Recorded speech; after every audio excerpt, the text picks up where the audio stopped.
Before any official line, chroniclers used to note down what seemed trivial: who was present, where they came from, what time it was. If you are listening now, tell us in today's records which city you are following this case from and what time it is there at the moment. In certain archives, silence weighs more than ink. There are names carefully aligned, dates written in haste, and an absence that repeats itself like an error never corrected. In the winter of 1904, in a remote part of northern Minnesota, 54 travelers passed through the same room, and none were ever seen again. What remained were not ghosts, but incomplete pages, weary testimonies, and a room closed for decades. The place was known as Briarfen, a scattered cluster of rough-hewn log houses, low barns, and ice-hardened trails. It did not appear on larger maps. It appeared only in the notes of traveling merchants and in family letters sent to cities further south. There, life followed a harsh and predictable rhythm. Winter ruled, the land obeyed, and people learned to speak little. At the edge of the sleigh road stood the home of the Briarfen sisters.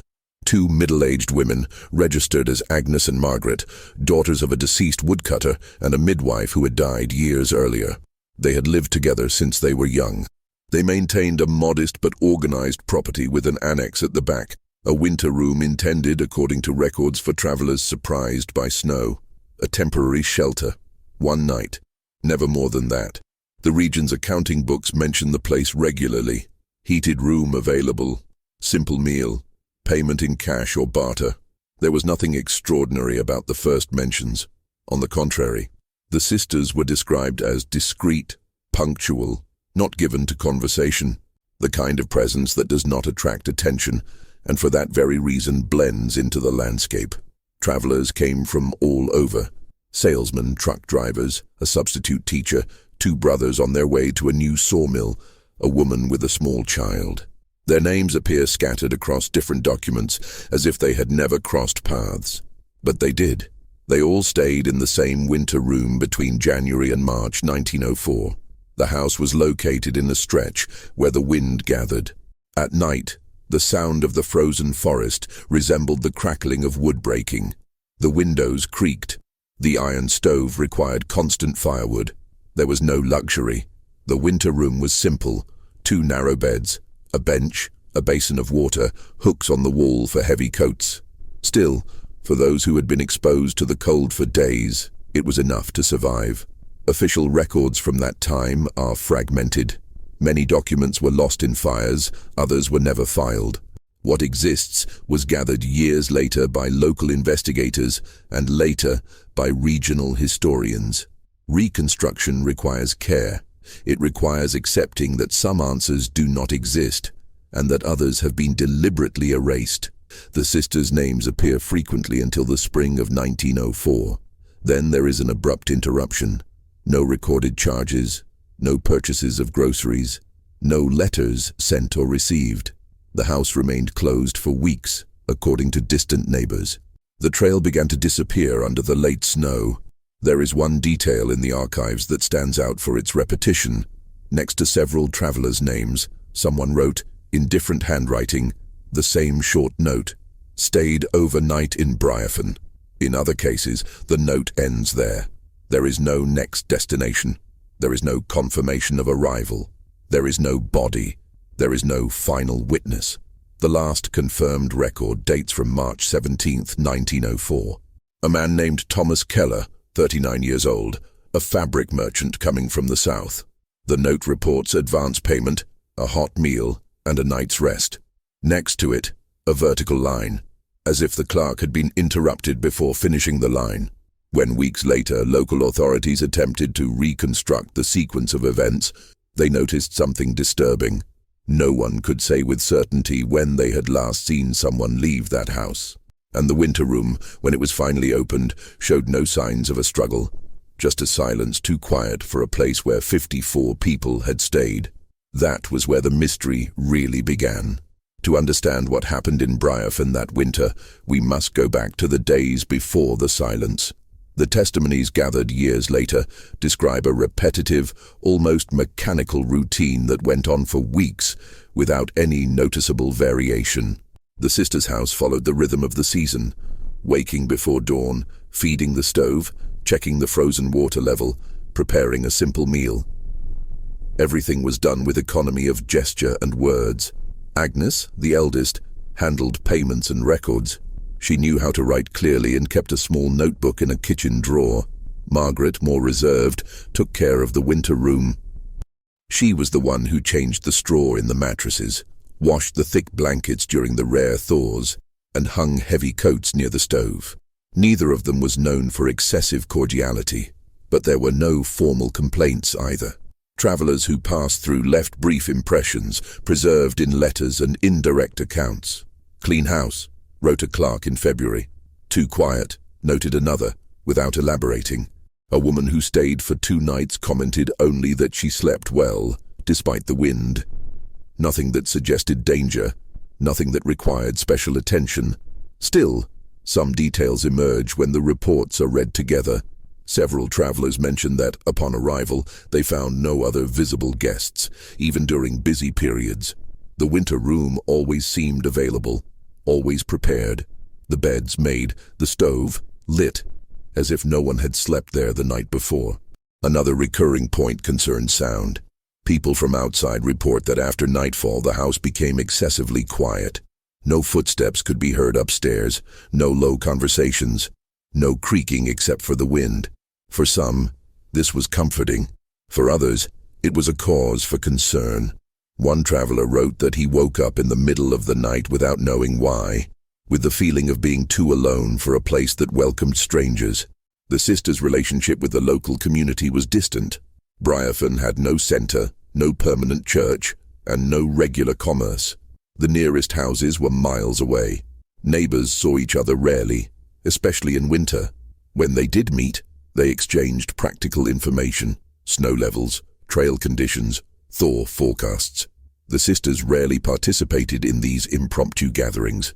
There is a statement recorded in 1921 from a farmer named Elias Morton, who claims to have helped Agnes repair a fence in the fall of 1903. He describes the house as normal but heavy, without being able to explain what he meant by that. He also said that, when passing by the annex, he had the impression that the space was larger inside than it appeared from the outside, an observation that was not taken seriously at the time. The grocery records raise another subtle but important point. The sisters bought more firewood than was necessary for 2 people and a few occasional guests. The quantities varied, but were consistent throughout the colder months. When questioned by a supplier, Agnes reportedly replied only that winter requires preparation. There was no further inquiry. No local authorities visited the house regularly. The region did not warrant constant inspection.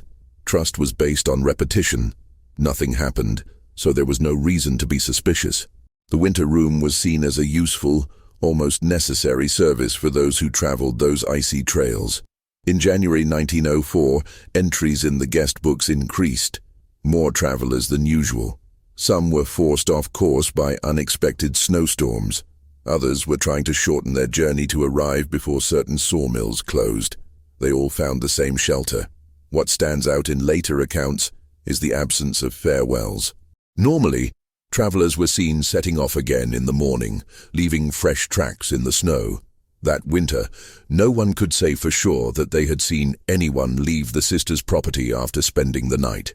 When the thaw began in late spring, the trail in front of the house was strangely clean.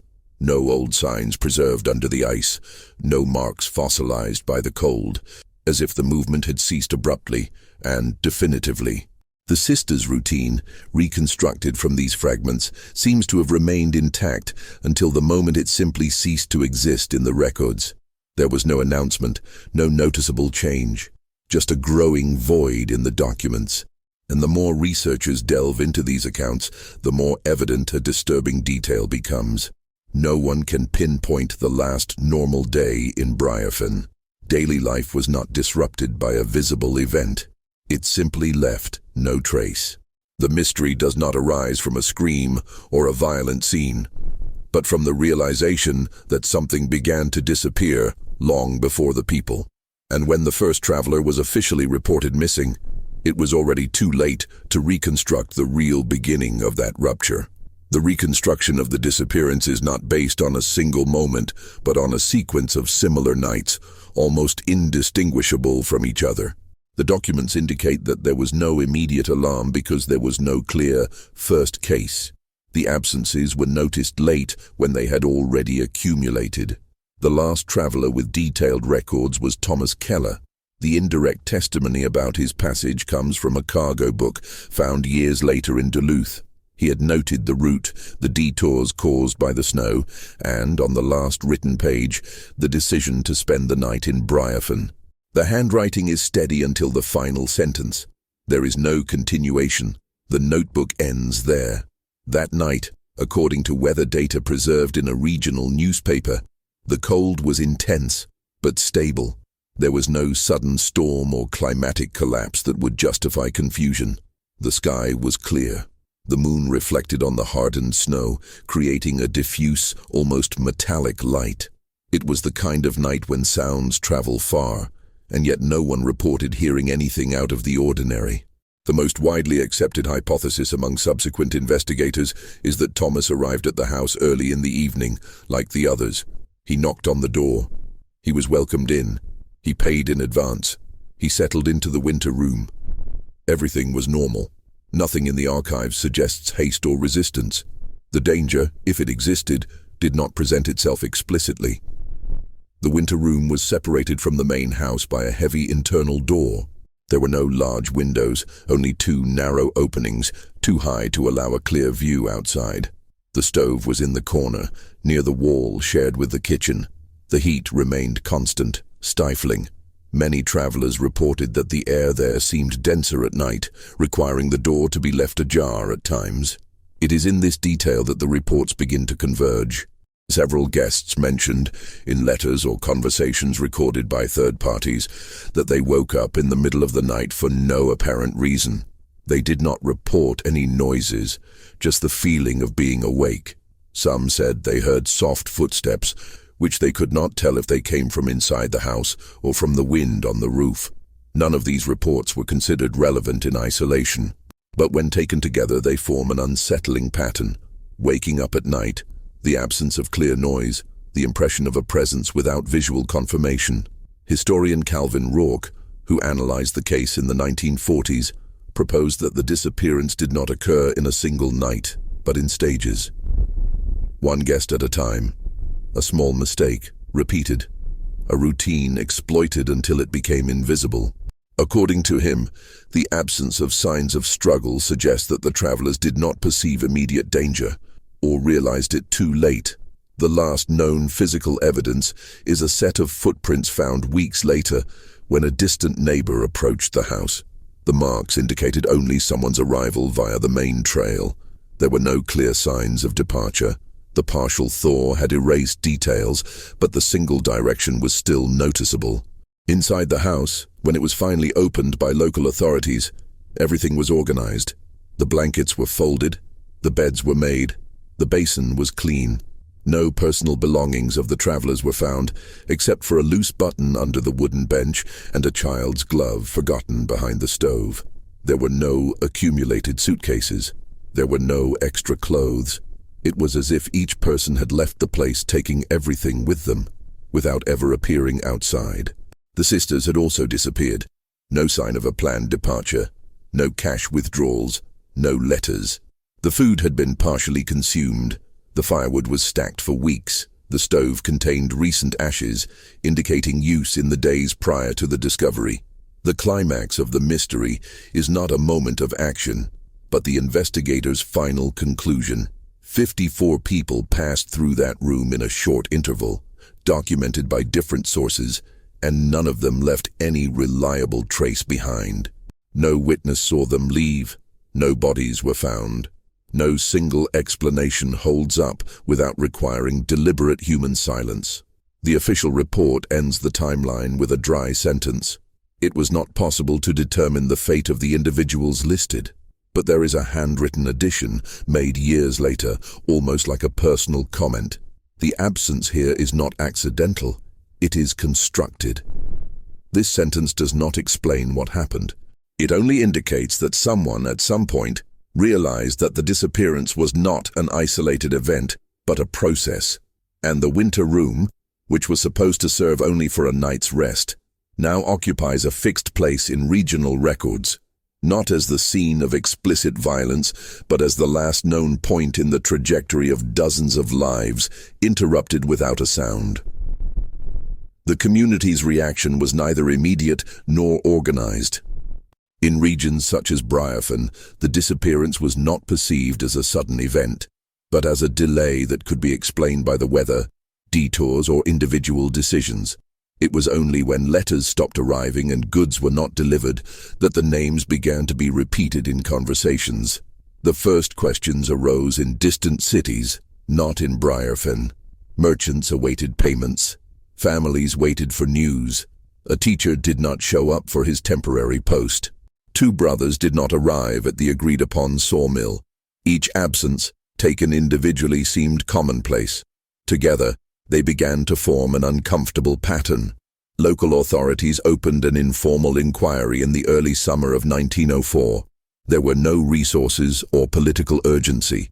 A sheriff, two deputies, and a clerk visited the property weeks after the last known entry. The report describes the place as untouched, yet abandoned. No doors were forced open, no signs of break-ins, just fresh dust and silence. The closest neighbors were interviewed. None reported fights, cries for help, or unusual activity during the winter. Some said they had seen smoke coming from the chimney every other day. Others said they hadn't seen anyone for weeks, but attributed this to the typical isolation of the season. One woman commented that, one morning, she noticed the sound of the stove stopping earlier than usual, a detail that only gained significance years later. Initial searches focused on the surrounding forest. Trails were scoured. Shallow lakes were probed when the ice melted. Nothing was found. No remains. No personal belongings in quantities consistent with the number of missing persons. The hard, uneven terrain seemed to have swallowed up any trace. That was when the rumors began. Not of a supernatural nature, but human. Comments about the sisters' reserved behavior, about the unusual amount of firewood, about the winter room always being ready. An old traveler claimed to have been advised by another not to stay too long in Briarfen, without being able to explain why. None of these reports could be confirmed. The most disturbing revelation came from a later analysis of the annex. A local engineer, called in to assess the structure years later, noted that the bedroom floor had been reinforced at some point prior to 1904. The beams were newer than the rest of the house. This was not a construction defect, but a deliberate modification. Beneath the floorboards, a narrow, difficult-to-access space was found, covered with compacted earth and organic debris that was impossible to identify with any precision. The report did not reach any definitive conclusions. The technology of the time was limited. There were no means for more in-depth analysis. Still, the mere existence of that space changed the tone of subsequent reports. For the first time, it was officially admitted that the disappearance could be linked to intentional human actions. The case was closed without formal charges. The Briarfen sisters were declared missing, as were the travelers. No names were held responsible. No conclusion was presented to the public. Over time, the house was sold, dismantled, and the wood reused in other buildings in the region. Decades later, when reviewing the documents, historians agree on one point. The silence surrounding the case was not only the result of distance or institutional precariousness. There was a collective willingness not to delve deeper, to accept the gap as a sufficient answer.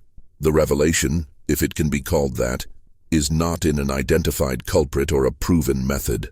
It is in the realization that dozens of people disappeared in succession in the same place without immediately disrupting the normality around them. Life went on. The trails changed. The names remained stuck on the margins of the papers. And the winter room, which was never officially condemned, came to exist only as a footnote, a common space that for a short period concentrated an absence that was impossible to repair. Decades later, when the maps had already been redrawn and the names of the trails forgotten, The Briarfen case returned to the desk of a lone researcher, not because of new evidence but because the files had been gathered in one place for the first time. Notebooks, letters, receipts, incomplete reports. What had previously been scattered now formed a whole, still incomplete, still silent, but finally visible. Rereading the documents, the historian realized something that the first investigators had not clearly formulated. The disappearance did not disrupt life in the region. It fit into it. Normality was not interrupted by a shock, but absorbed the absences as it absorbs late snow. Slowly, without leaving clear marks. Briarfen was not immediately abandoned. Other houses appeared, others were dismantled. The wood from the sisters' former property was reused in fences, sheds, and porches. The winter room ceased to exist as a physical space, but remained present in the records as a fixed point. Last known location, a phrase repeated with bureaucratic coldness. There is no consensus on what exactly happened there. Some hypotheses speak of planned violence. Others speak of a chain of desperate decisions taken one by one until there was no turning back. Some argue that the sisters disappeared for fear of exposure. Others believe that there was never any intention to leave. None of these lines hold up without gaps. What the documents allow us to say is more restrained and perhaps more disturbing. 54 people trusted that shelter because it fulfilled a clear social function. The winter room existed to save lives from the cold. It was a simple promise, repeated through practice. That trust was not broken in any visible way. It was dissolved little by little, without fanfare, night after night. The historian noted in the margin of one of the reports that the case is not notable for its explicit cruelty, but for its silent efficiency.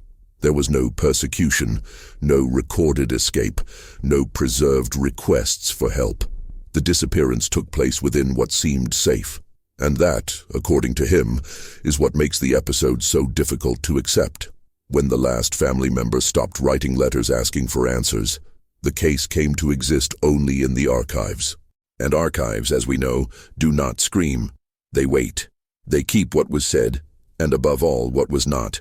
Today, there is no indication of where the Briarfen sisters' house was located. The landscape has changed. The forest has advanced. The sleigh road has become an irregular trace on the ground. Still, the records remain, reminding us that there was a time when people went through that winter trusting in the routine of others. The researcher ends his notes with a brief observation, almost a warning to future readers. Not every mystery requires an extraordinary explanation. Some are sustained only because no one interrupted the process while it was happening. The winter room no longer exists. The sisters left no reliable portraits. The travelers are names scattered across yellowed pages. What remains is the certainty that silence is also a historical agent, capable of hiding, normalizing, and ultimately erasing. And when the records close, only one last line remains, undated, unsigned, written as if the archive itself were breathing before falling silent. There are places where nothing happens suddenly, and yet no one returns.